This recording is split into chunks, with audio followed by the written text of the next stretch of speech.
You have a lot of the right feelings. Just remember that some of the current systems were there to solve problems that players had in the past. We're talking about rules and expectations of what the normal game is, and the concept of a normal game will be different for each person, and we will come to that. Also remember that the Games Workshop rules writers are doing their best within the managerial and collaborative and time constraints that they have. They can't make rules for units that aren't going to be sold by Games Workshop. They can't do cool passion projects abstract from current 40k because their colleagues can't help with that, and it all needs to be ready and achievable within a deadline. So the rules writers are not taking recreational drugs constantly and then throwing some rules together an hour before the deadline. Don't be mean to them in the comments, here or anywhere else.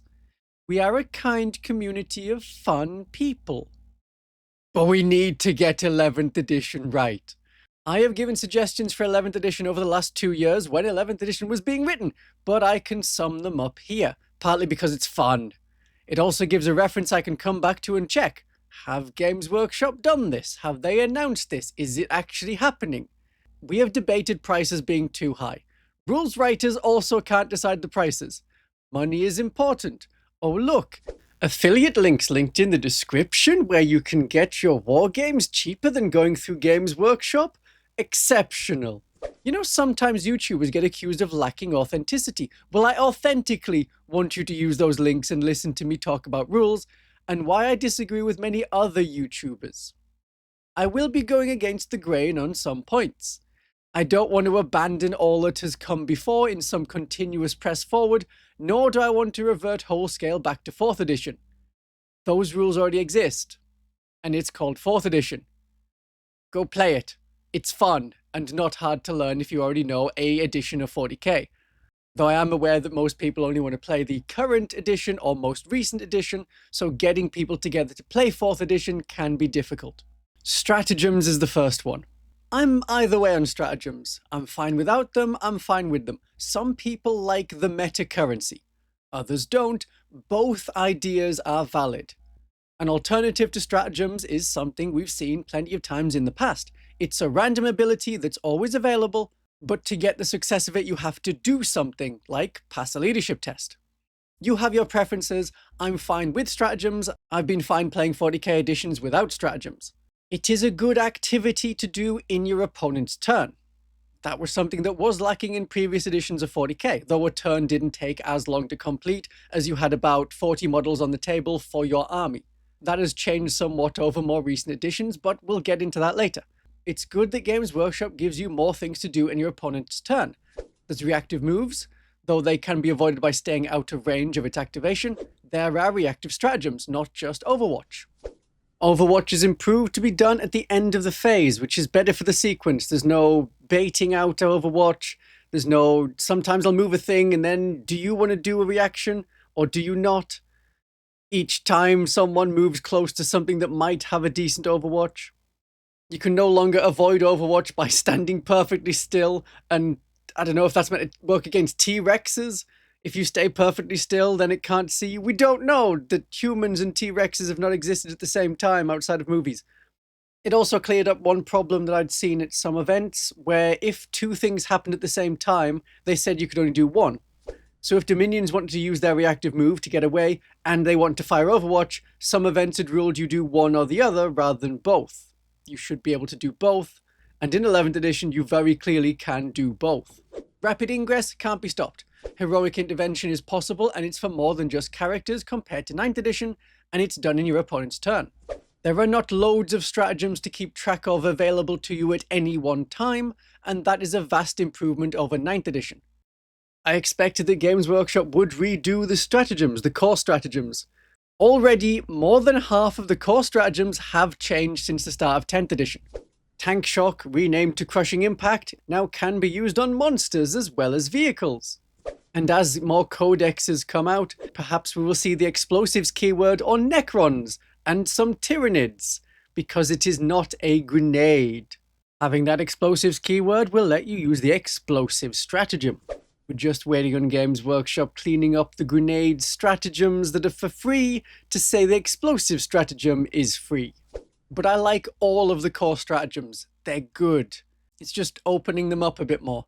A lot of the things that I think the Games Workshop will implement into 11th edition of 40k have already been implemented into the 4th edition of Age of Sigmar. One informs the other. Game theory and game design that goes into one often translates into the other side. There is already a video on that. If you want to think exclusively about what Age of Sigmar already does, that 40k 11th edition probably will do. I know you want to reduce the amount of rerolls.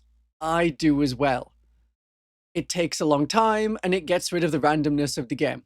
There's still randomness, but far less randomness. Your odds of going, I did below average or above average, become I did average or amazingly above average. But sometimes Games Workshop runs out of different ways to give a bonus to a unit when +1 to hit caps at +1 to hit. Having rerolls is at least some way they can give some bonus to a unit for doing something, or for having an ability, or for having the right character that works well with the unit. Otherwise we get to a different complaint. Why is everything always +1 to hit, or lethal hits, or sustained hits? Give me something different. Rerolls are at least different to that. At the start of 10th edition, Games Workshop made an indication that they were going to reduce the amount of rerolls compared to 9th edition. What they sort of meant was reduce aura rerolls, which happened because characters are now within units rather than outside of units and affecting every core unit within 6 inches.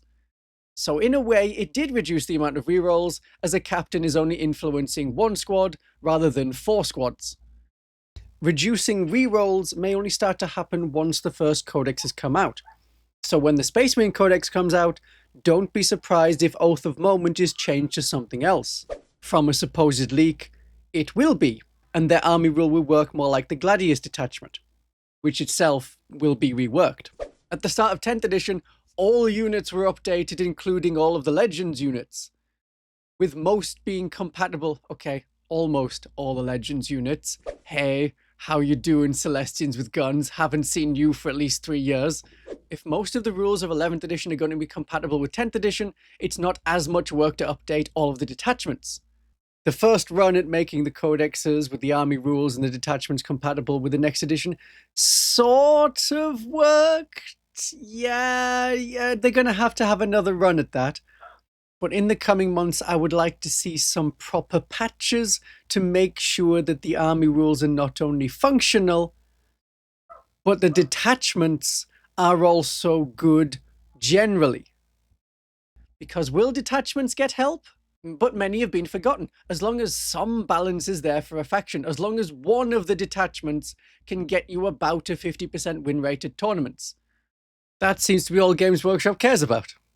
Is that enough? If you add on another 1-point detachment, is it enough to play a 2,000-point game and have a decent chance of success? They may not want to touch this and instead see how the adding of 1-point detachments to existing detachments will help the game balance more.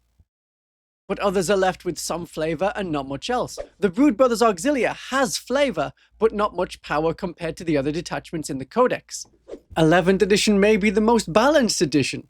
The start of 11th edition looks like it's going to be the most heavily patched of all of the editions, with a rules patch promised every month for the first 3 months as long as it is needed. Games Workshop gets to decide if it's needed or not. But that is not the same thing as being balanced. Also, I've never said that 40k is balanced. Most balanced is not the same as balanced. 40k will never be balanced and never should be. It's very asymmetrical in army styles, in army options, and that is good. While we've seen which detachment have made it to 11th edition, and there have been some heavy reworks of some detachments, especially the Grotmus detachments, into 1 detachment point detachments, but when the codexes start to come out, that's when I would expect other detachments to be removed, or more heavily modified to not be the same as other existing detachments. If there's a Renegade Raiders detachment and a very similar Red Corsairs Raider detachment, maybe only one of them will survive to next edition. Or we have a Gladius Task Force, or we have Ultramarines Gladius Task Force, perhaps one would go away. This at least keeps the bloat of the rules down. Already we are saying, oh, well, how many detachments have the Space Marines got? 29? Maybe it'll go to 35? And there are not as many rules to keep track of. There is not as much decision fatigue. Oh, which detachment do I pick? There are so many, and they do different things. What the Space Marine Codex ends up being like is what will inform what the rest of the edition's codexes will be like, but we won't be able to see that until a few months into 11th edition. All right, let's talk about winning the game. People seem to like the story-driven idea of, okay, we're going to fight over the factory, and the scoring is done at the end of the game to take the factory in the center. That could be fun. Or it can lead to games where nothing matters until the very end. A complaint of many quiz and game shows, like Jeopardy, where you're winning and then suddenly you don't win. 7th edition really opened up progressive scoring to make all parts of the game matter, and in turn made troops matter. 8th edition and onwards have continued that, while also having story-driven missions available. There's White Dwarf Bunker missions. One of the earliest has you score 25 points for holding the center at the end of the game, and people did not like that. But those sort of missions still existed in 10th edition. Continually scoring victory points makes the game continually tactical, and not about who can kill more and just be alive in the right place at the end. Gene Stealer cultists wouldn't choose to fight knights that they can't really hurt. Who's going to win at the end of the game would be known once the army lists are revealed. But if the cultists can continually score victory points by sabotaging systems, as a narrative example, can the knights kill them before they do too much damage? That is the immediate story of a continuous victory point scoring game. I do have a complaint about the rulebook, the 10th edition core rulebook, and how many missions it had. It had one mission, which was kill the enemy. That's very low compared to the 6+ of past core books.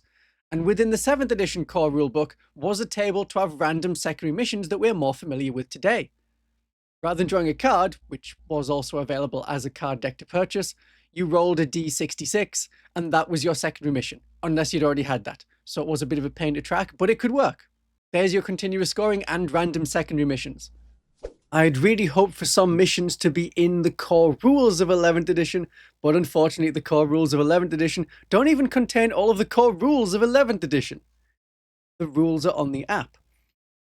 The app at least gives you the scoring and the cards and is a way of tracking the victory points as you go on, so that is good, and I'm trying to be positive in this video.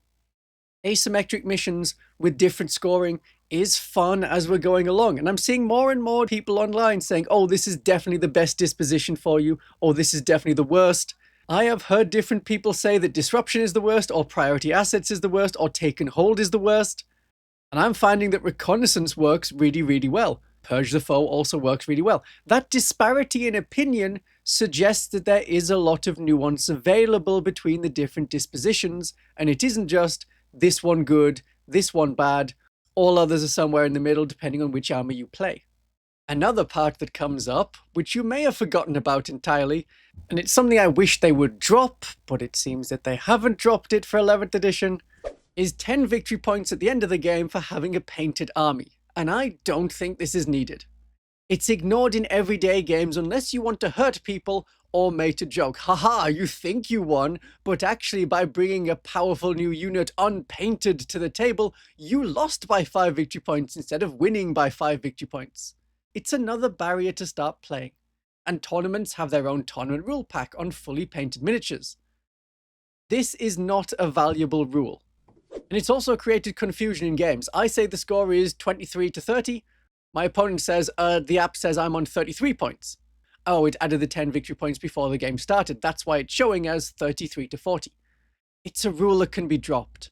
But Games Workshop may want to keep it to get people painting and have tables look full of pretty models, by scaring some new people into thinking that they will be penalized for not painting their models. So we've got models, unpainted or painted, army creation. This is a more controversial one. Forcing people to take troops units to play the game was a tax of points, and then you also have to buy and paint models that you don't really care about. That's been a long-term annoyance for many editions. Having your 2 troops and also 1 HQ, or having to spend at least 25% of your army on troops or battle line unit may make the army look right, but it's a long-term irritation. I got these because I had to. Some people play 18 to 36 Centurions, others play 60 Battle Sisters. Having the option to have troops or not have troops is best. What we see is if you don't tax people, then they'll go crazy. That's an online meta discussion that applies to certain tournaments, but it rarely matches everyday reality. I haven't seen one Victress Guard, let alone 18. And the solution was to make troops better, giving them rules that work with the army rule, and especially rules that are better at the objective game so that they have a role. They may not be able to kill things very well, they may be the unit that gets killed. That was always their job, just being there, because they had to be there to get killed. But when Battle Sisters can generate miracle dice and control an objective even if they're no longer on the objective, now the troops have a valuable role. And in the past, there were many ways that a lot of factions could get around troops. If you take X character, then Y unit counts as battle line or troops choices. Custom chapters in 4th edition Space Marine Codex. You could take bikes as elites, or squads of 5 bikes as troops.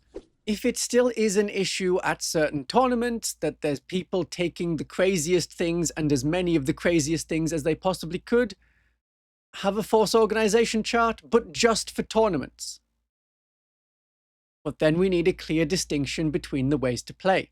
But as soon as you have a force organization chart, then there are complaints, and then there are ways around it given. But I want to play all bikes. Okay, well, if you play the White Scars in the White Scars detachment, you don't have to follow the force organization chart. An idea, though hard to continually implement, is to increase the points cost of a unit if you take more than one of it. Like the first time it costs 200 points, the second one costs 220 points, and the third one costs 240 points. That is what Games Workshop is doing right now, and it seems to be working. Most armies are looking relatively normal. There isn't an influx of 3 defilers everywhere, as we had a crab infestation at the end of 10th edition. This will probably be the fixing method that Games Workshop uses to 11th edition, but there's another option available to them. If some units are problematic for the number of units you can take of them, add a rule. And that rule limits the number you can take. We have that for many units. You can only take one of this unit, for example, the Patriarch. Other rules could be like we have in Warhammer Fantasy Battles. There's a Graveguard unit. You can have one of this unit for every 1,000 points of the game size. I might even be tempted to say, hey, the rule of 3 is a problem for some armies. The rule of 3 doesn't work so well at 3,000 points. That could be everything that the Votan have 3 times over, and then more battle line units, and you're still not getting to 3,000 points. Should the rule of 3 get dropped when you go beyond 2,000 points? Should it get expanded to a rule of 4, as an example? Because the scaling kind of stops at 2,000 points. There's not a lot of support for more than 2,000 points. Points might go up at the start of the edition as a ramp. Existing players can get in more games, and newer players don't have a wall of models to paint before their first full game.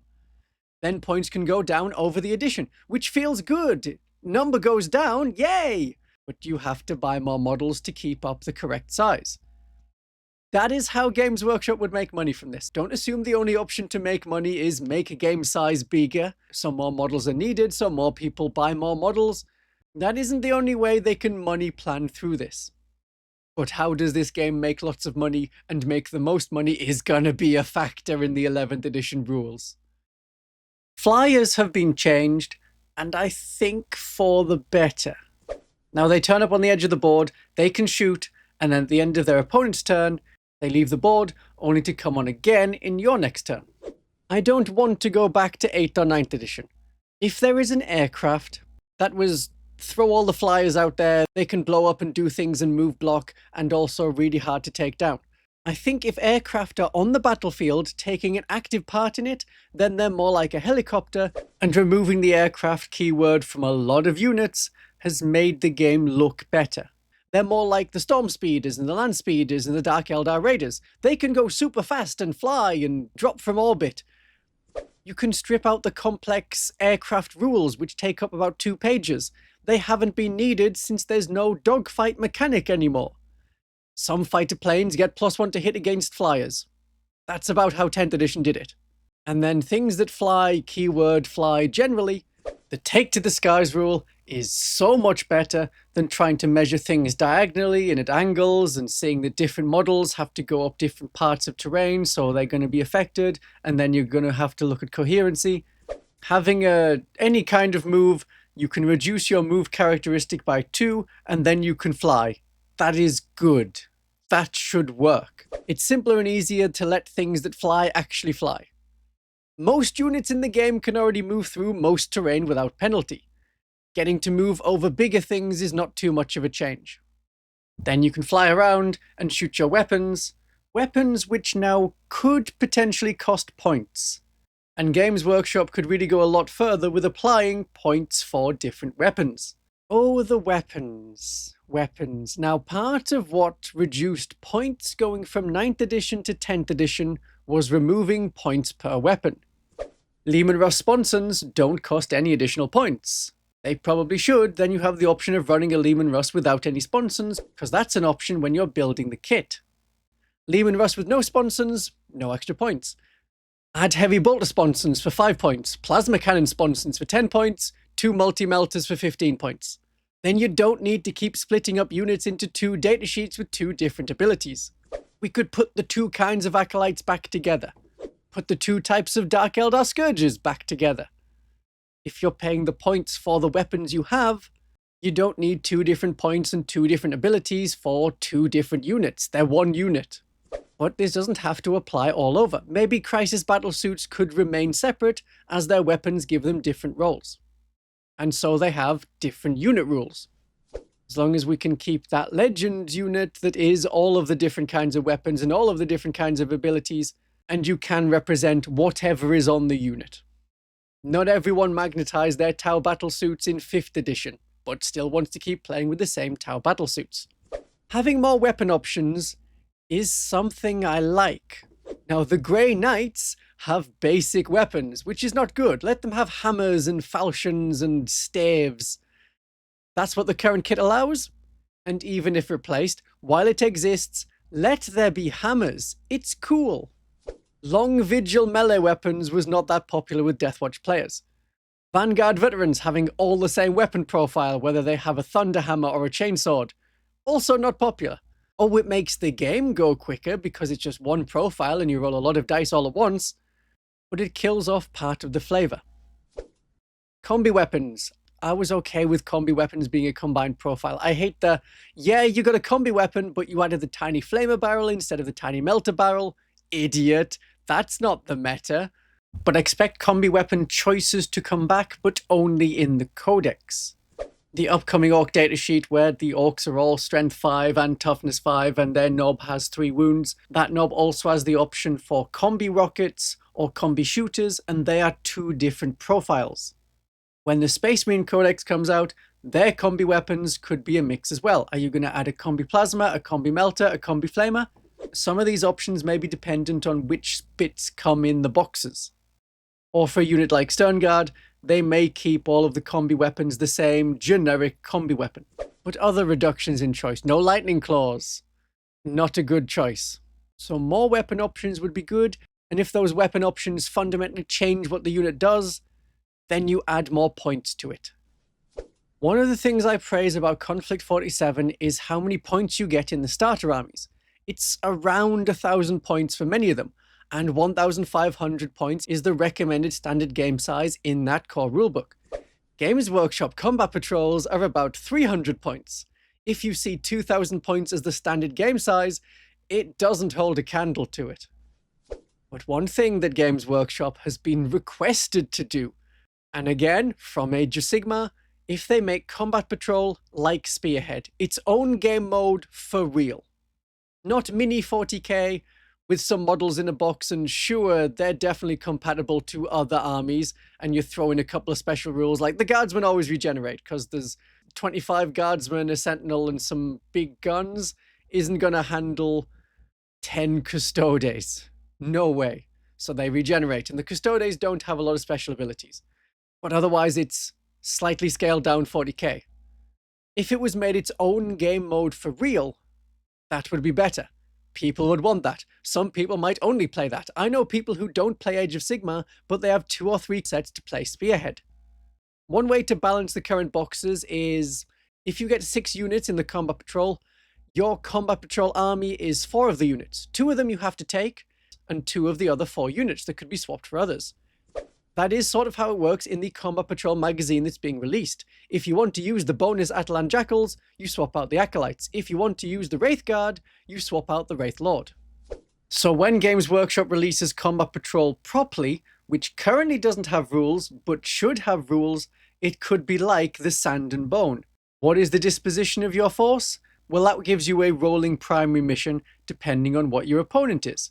Okay, we are seeking a middle ground between tournament play and all other kinds of play. The casual games, the everyday games, the normal 40k. Something that Games Workshop doesn't have a specific term for. Matched play seems to apply to both tournaments and a game where you're playing an equal number of points. Your points value matches your opponent's point value. Now, Games Workshop does do a lot to cater to normal people, non-tournament events.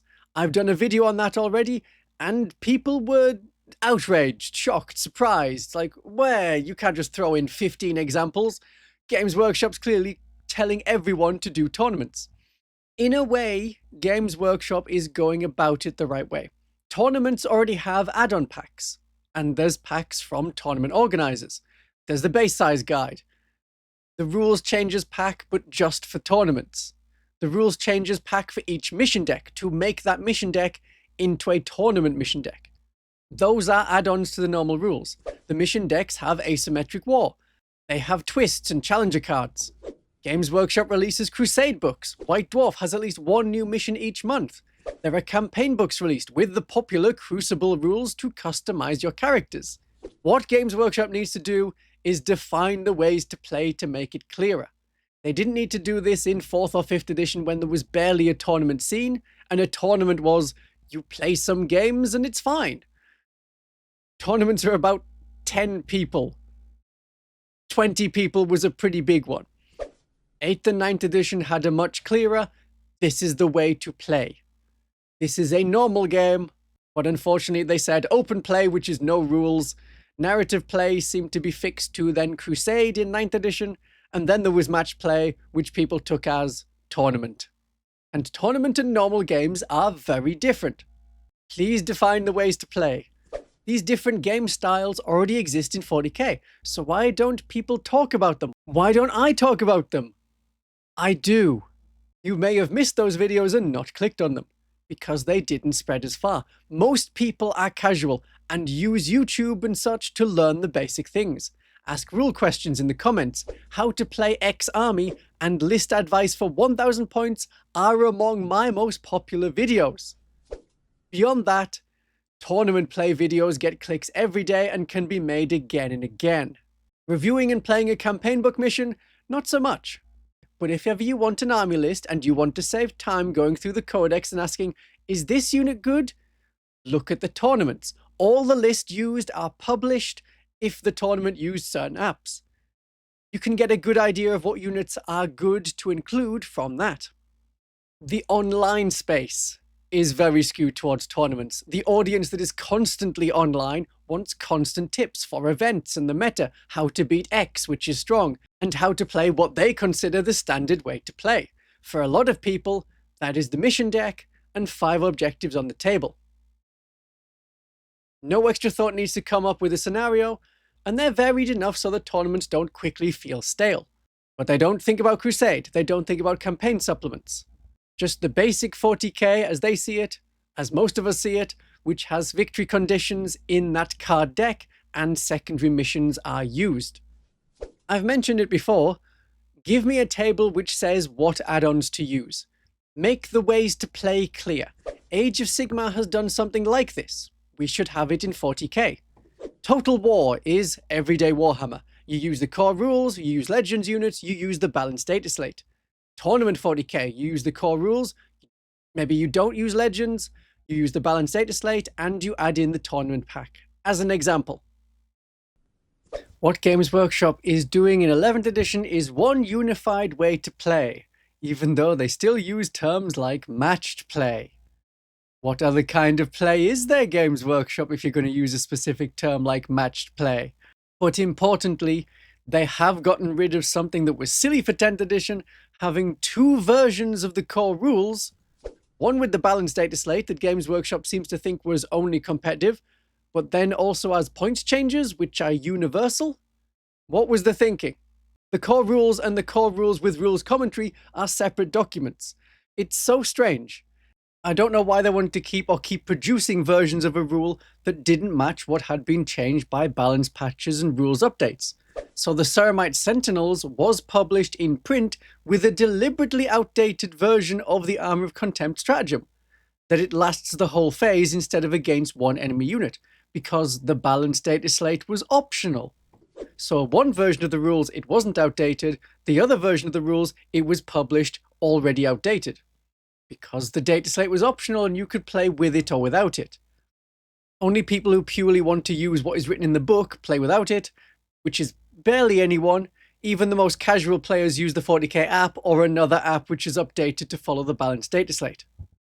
I want different ways to play, but I still want a unified core rulebook. Otherwise you have the problems from 10th edition. A core rule might have 2 different versions. Even different versions of how movement works for bikes and pivoting. What if a rules question comes up in your game? Here is the rule for Overwatch that says Titanic units can't do it. Response?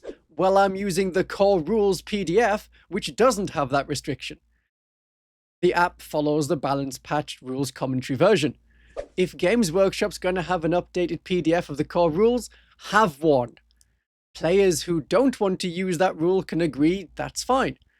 Or they use the paper rulebook, which remains unchanged because paper doesn't get digital updates. Once again for 11th edition, as with 10th edition, we're seeing a bit more of a digitization of rules.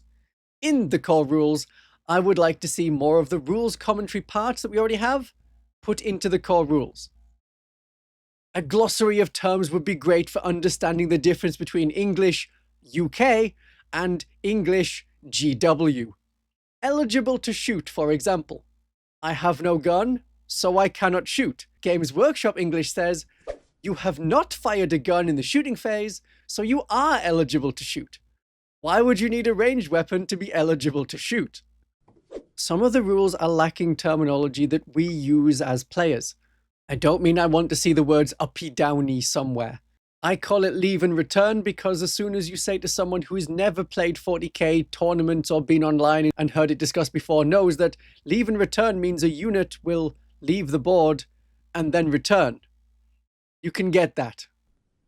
I will praise the introduction of the ingress move, rather than rapid ingress, but an ingress move, something to say you are set up on the table, because 10th edition had a word salad of you are set up when it's a normal move, but you can't move any further, and it isn't a normal move for triggering any kind of rules related to normal move, but importantly, the point is you cannot make any other kind of move this phase. Like you'd made a normal move, but you haven't made a normal move. Ingress move is much easier to understand. Good job there. When we're looking at the ways to play, and yes, there are evidently several different ways to play in 11th edition. One is the tournament way, whether it's doubles tournaments, team tournaments, singles tournaments, or the narrative tournament guidance for running the narrative mission deck as an event.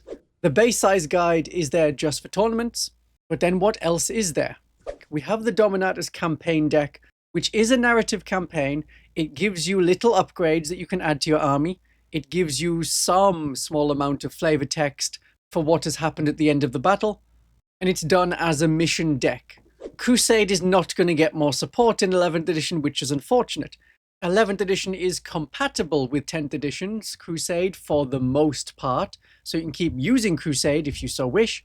The past 6 months have seen campaign books be the main focus. That is the narrative thing, even though several people have called like 500 Worlds a Crusade book.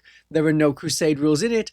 It is a narrative campaign, and people have seen it as a narrative thingy, except for the detachments, which are of course fully competitive and allowed in tournaments.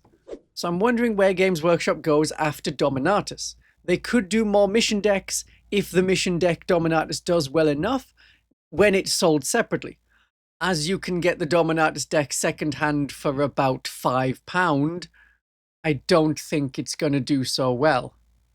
Hopefully Games Workshop realizes this is a supply thing, that anyone who wants one can get one, even if it's secondhand or it came in the Armageddon starter set. And hopefully they don't think, oh wow, people are not buying this brand new mission deck when sold separately. Guess no one wants anything narrative. So narrative stuff should continue, but I'm not sure if those campaigns will be card-based or book-based. I would assume book-based because then they can add detachments to armies that are not going to get a codex anytime soon. And they have a way of trying out writing certain rules. It then meets the community who says, wow, we totally interpreted this in a different way. Obviously our way is correct. And then the Games Workshop rules writers go, ooh, that's not right at all. That's not rules as intended. That's rules as written. We'll have to rewrite these. More narrative stuff, more campaign stuff should come. I think it will be books rather than more mission decks. But we shall see. And Legends, the place that everyone thinks all of the units are going to go. It is very good and a positive sign to see that Legends units are in the faction pack, where it's easier to see them alongside new units like the Victrix Guard added post-Codex. I want to see a points update on the Legends units. This is the time to get units in line. Vanguard veterans without jump packs should not cost more points than those that have jump packs. Vulnerable dreadnoughts that have the same rule as a dreadnought, but with an autocannon option, should not be more than 5 points more. They did this with Horus Heresy as well. Wherever you play, Legends units are allowed. The issue with Horus Heresy version 3 is the removal of a lot of weapon options. Kit bashing units was so very popular for that game system. Having them not available, upsetting. I think there should be more Legends units. I'm not saying, haha, ooh, Centurions, let's get them to Legends right away, yeah.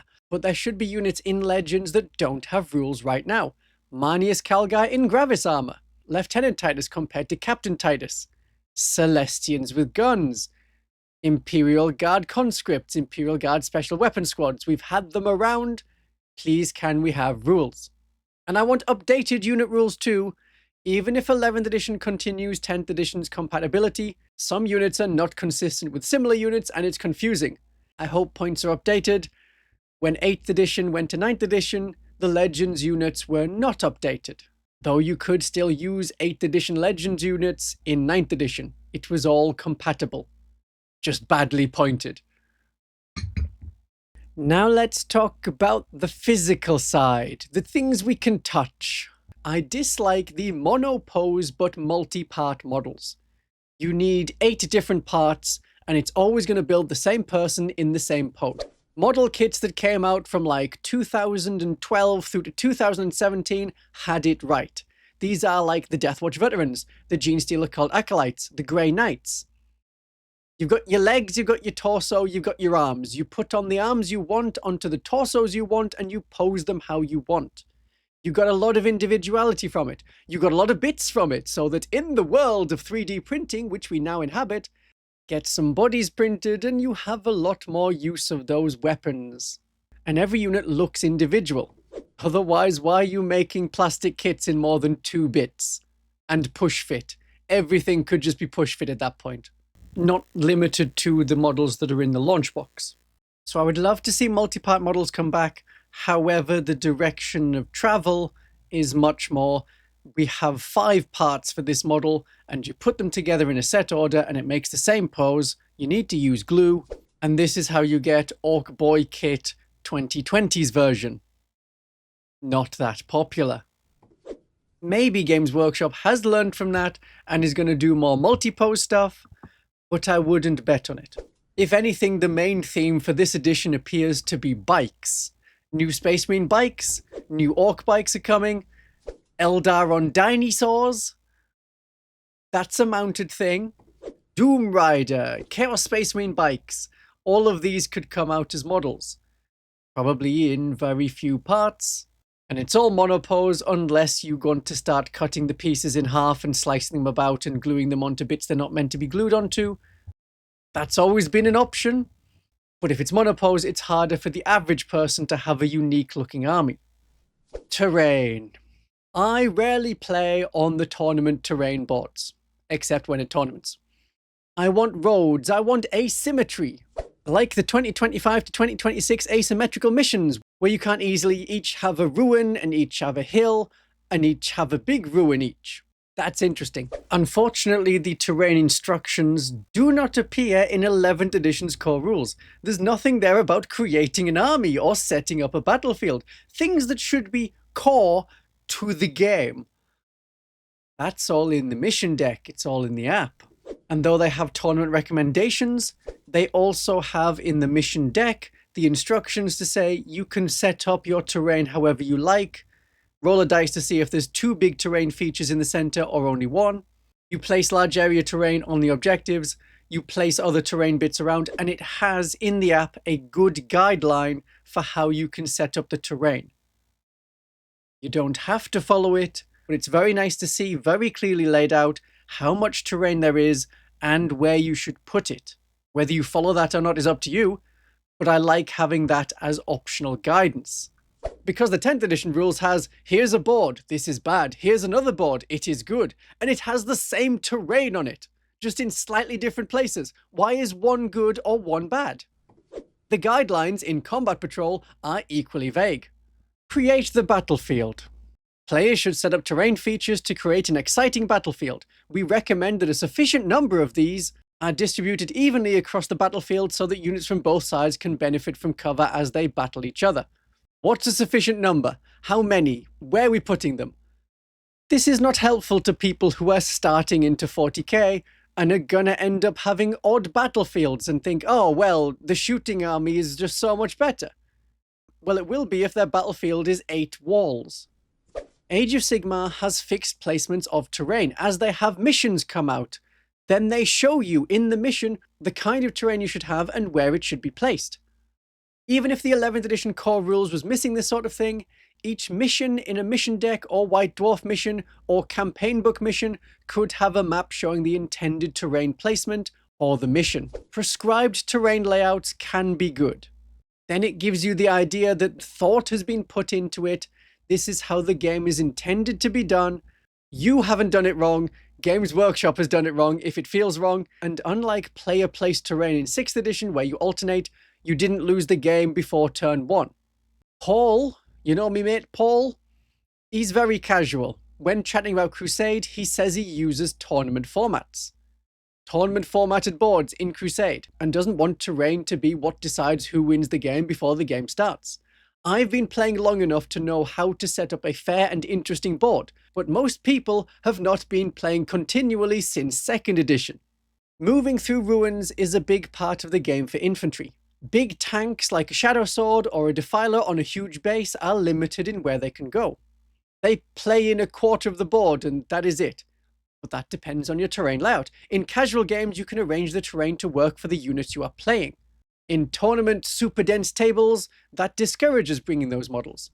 Having different designations for types of terrain, again, like we had in, say, 9th edition, but thankfully not as detailed. There is light terrain, which anyone can move over without any penalties to their movement. There is dense terrain, which is the green stuff that will slow your movement as you have to go up and over it or round it.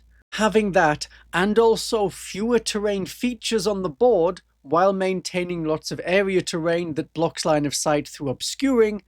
The terrain has been very well done in 11th edition, especially compared to 10th edition, where it was probably the worst it has ever been in terms of terrain advice. I was disappointed there was no area terrain or terrain features in the Armageddon launch box. They could have had MDF terrain or the card terrain, make a couple of solid walls out of that like you get in Spearhead. I want my terrain. And it looks like some of the Combat Patrol versions come with various types of terrain, whether it's card or it's solid. So that is good. It's a shame it's not in the launch box. Okay, now I'll move on to the rules changes generally. Line of sight being drawn to any part of the model. Oh, that is hated. Oh, the tip of the barrel can see a wingtip somewhere else. Fire all of the guns on the model at the enemy unit. The tip of the sword is behind a crate. That model standing in the open has the benefit of cover. One model in the attacking unit cannot see the targeted model. Even if every other model can, that enemy unit got the benefit of cover. Having area terrain and everything be related to area terrain and where the base is in relation to area terrain, it's so much better. And with the solid rule blocking the bottom floor of every part of terrain that's designated as solid, which could be a tall hedge, it doesn't have to be ruins. Anything that's solid, you cannot shoot through it, even if there's like a sword sticking through the hedge. So 11th edition hasn't fixed all of the problems around visibility and line of sight, but it's improved it when it comes to things related to cover, and many of the stupid aspects that really didn't work have gone. So solutions. You could define the core of the model, that is the torso and legs and the head. Or it's the hull, but it's not any of the weapons or the accessories. And so to shoot an enemy model, you need the core of your model to see the core of an enemy model. And then we get to fight over what is an accessory on a tank for the next 3 years. It may require pictures on each datasheet to mark out what is the core part of the model, but then you encourage arguments over people using older versions of a model. The 2nd edition Terminators or the 5th edition Terminators that were smaller models. Are they allowed, or are they just breaking the game and so you have to buy a new Terminator model? Oh, you put your 5th edition Terminator on a rock base. Well, is the rock a core part of the model? You can see the fights it would cause. But if we have bases, and we have hulls, and we can draw a line of sight between bases and hulls, that still works as the base is a part of the model. You could have bases for vehicles. Some of them already do. Most of the monsters do. And there's fights happening between Games Workshop staff about whether or not you can have a Rhino or a Land Raider on a base. Games Workshop makes money through selling bases to people who already bought tanks. The money just prints itself. From us. The frame keyword does go some way to explain where you measure from tanks, and you measure from the closest part of the model, which could be an extruding wing. But I think Games Workshop may sell more and more units on a base, rather than having them loose and free. And across this edition, we may change to having tanks on bases. More just the ones that are sold. In future, we'll have a base. Rather than enforcing that everything has a base at some point, that may come in 12th edition if there has been a sufficient refreshing of so many units that Rhinos are on bases now. And new Falcon Grav tanks that could hypothetically come would be sold on a big base rather than having a Perspex flying stand as their only base. Other rules changes, one that I want but I don't think is going to happen, is to remove or reduce the amount of Feel No Pains. Now the Racks in the Dark Eldar lost it when their codex came out. No Feel No Pain, but they gained an extra wound. As more codexes are released, Feel No Pains could be removed for a lot of units gradually over the edition. But there is a reason that we still have Feel No Pains. They have Feel No Pains because attack and defense goes in 3 steps. You do an attack, and there's an armor save. Armor penetration beats the armor save, but an invulnerable save stops the armor penetration. So you have mortal wounds to get round invulnerable saves, and Feel No Pain stops that mortal wound, but also stops all other attacks. That is the issue. Feel No Pain could only apply to mortal wounds, or Feel No Pain could be removed or scaled way back. They just take so long to roll. Oh, it's 3 damage, and there's 10 of them. Okay, the first model, I roll 3 dice. Yep, they're dead. The second model, roll 3 dice. Oh, okay, they're alive. Third attack, roll 3 dice. I can't do it. I can't even say it more than twice. It's tedious. A lot of 10th edition can feel like it's all glass hammers. It can do so much damage, but it dies so quickly if it's charged. In some ways, so it seems, 11th edition is reducing quite a bit of lethality. Because of fast rolling, where you assign the 1s and the 2s and then the 3s, they will go on the bodyguard, generally leaving the characters still alive. Whereas otherwise in 10th edition, the whole unit could have been wiped out very quickly. Also, with the -1 ballistic skill coming up a lot more compared to -1 armor penetration, which occasionally did something against armor penetration 0 attacks, depending on the armor save you have, lethality from shooting is a little bit reduced as well. I need to play more games to be sure of this, but it seems to be down slightly. If we're lowering lethality, games last longer. To stop a game being 5 hours, so it's the whole event for the day and people don't play much 40k, so there's no point buying as much 40k when you can play other games, perhaps non-Games Workshop games. So if the game is less lethal, games will take longer, game size needs to be smaller, which is good. 1500 points is a good size of game. Make that the default. We still don't know if 1500 points is meant to be played under incursion rules or strike force rules. From the Q&A, it was suggested that they play under incursion rules, even though the speaker said the word strike force. The app only lets you play 1500 points at strike force level, because if you click the 1000, then you don't have enough points to play. If you click the 2000, then it lets you have enough points to play 1500 points. I like and recommend 1500 points. You could have the same table size. 1000 points was changed in 10th edition to be the same table size as 2000 points. 44 inches squared I like for 1000 points, but it's fine as it is. With Games Workshop, of course, determining board size not based on what is balanced for the game, but on the size of combat patrol boards that they sell. It is easier for all of the missions if they all use the same board size.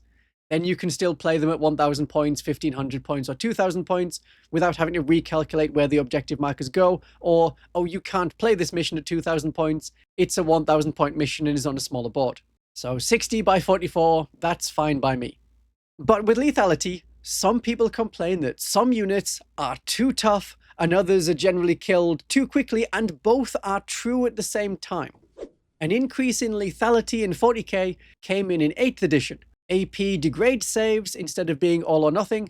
You get hit by AP 4. If you have a 4+ save or worse, you don't get a save. If you have a 3+ save, you get a 3+ save. With degrading saves, AP -1, the equivalent of AP 4. An orc with a 5+ save now saves on a 6. A space marine with a 3+ save saves on a 4+. That means the space marine is worse off. And we have no initiative values. If you charged, you fight first, and you may be able to kill the enemy unit with your rerolls before they can punch back. This is a fundamental of new 40k since 2017, and so much of the rules work around it, like fight first rules, fight on death rules. I called out Feel No Pain because it takes so long to roll out for each model. It slows the game down. Mostly taking out Feel No Pain and reducing their corresponding counter of mortal wounds could help the game flow faster and allow tough units like Terminators to stay tough. There have already been, especially in 9th edition, a lot of attempts to make units harder to kill. All the Space Marine types and Chaos Space Marine types have at least 2 wounds. Orcs went up to toughness 5 and have a 5+ armor save. They didn't need a Feel No Pain. Feel No Pain could go. I think they'll focus more on the gamey aspects, things that only seem to come up when you really think about it and when you see it played out a couple of times, usually at tournaments. Things around pile in and consolidate. In the pile in step, what some people see as flavor text, others read as a rules guide. In the fight phase, units will pile in to maximize the number of models that are engaged. Is that a hope that we do it, or is that a requirement that we do it? Because in the main rules, there's nothing to say you have to pile in. After your opponent has done their pile in, they may have 3 of their models in engagement range. If you pile in with more of your models to get closer, that means that 6 of the enemies may be in engagement range, and you don't necessarily want that. Should we be required to pile in, or are we not? And though it has taken more than 3 years, Games Workshop has finally found a solution to the wall blocking problem, where a unit could be just over 1 inch from the outside of the wall and thus prevent ever being charged from that side, and the enemy unit would have to go all the way around. With engagement ranges 2 inches, the units can now be in combat, and that didn't quite make sense if you had a unit that could move through walls as if they weren't there, but couldn't move through walls to engage an enemy because they would end that move with their base partially within the wall. It was a bit confusing for people, and it's something that Games Workshop has now removed as a tactical tournament-y option. So clearing up ambiguity about strict wording of certain rules may be what they focus on in upcoming balance patches. But what about Battle Shock? I'm generally okay with it. I know that sometimes the Tyrannid Shadow in the Warp comes and does nothing. Other times everything in my army is battle shocked and I miss out on 20 victory points. But I don't think much needs to change with Battle Shock. You could add a faction-specific element to it. Space Marines know no fear. They don't have their objective control reduced, but if they're battle shocked, they can't use stratagems. Imperial Guard units, they can't use orders. Already the rule, but add in that they can't issue orders. Tyranids get an instinctive behavior chart to roll on that forces them to either remain stationary or move towards and charge the closest enemy unit. Dark Eldar can't use pain tokens as they're getting high on their own fear. I like that option. I like that idea. Then there's a specific penalty. Then it isn't that, oh yeah, this is the army that's terrible when battle shocked, Imperial Guard, but Custodes are like barely affected. You could have an effect. I really doubt this is ever going to happen, but maybe think of it for 12th edition. Something that could be included to make a battle shock test a bit more relevant to your faction. And leadership characteristics could be worse. Especially if Space Marines and, say, Custodes are not suffering as many penalties for it. Yeah, we're definitely getting into what about 12th edition. I know people want to have a psychic phase, but I don't think we need a psychic phase. That's another step of, well, you play this section out, I cannot do anything now.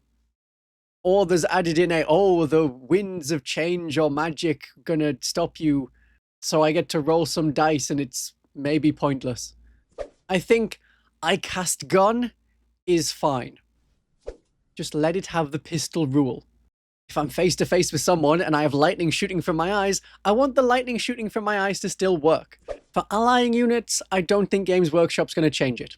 No allying chart from like back in 6th or 7th edition. And don't go back to 8th edition of, well, we're all Imperium here.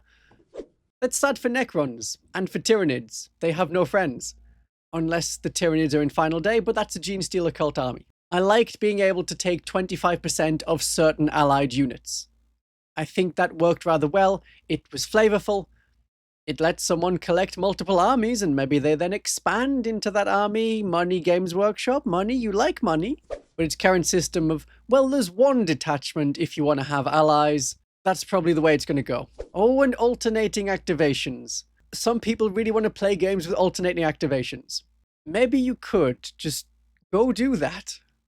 I don't think alternating activations should come into 40k. I like one player does everything, then the other player does everything. But that is a whole other talk that you can click and watch right now, and then you can understand why I don't think 40k should be alternating activations.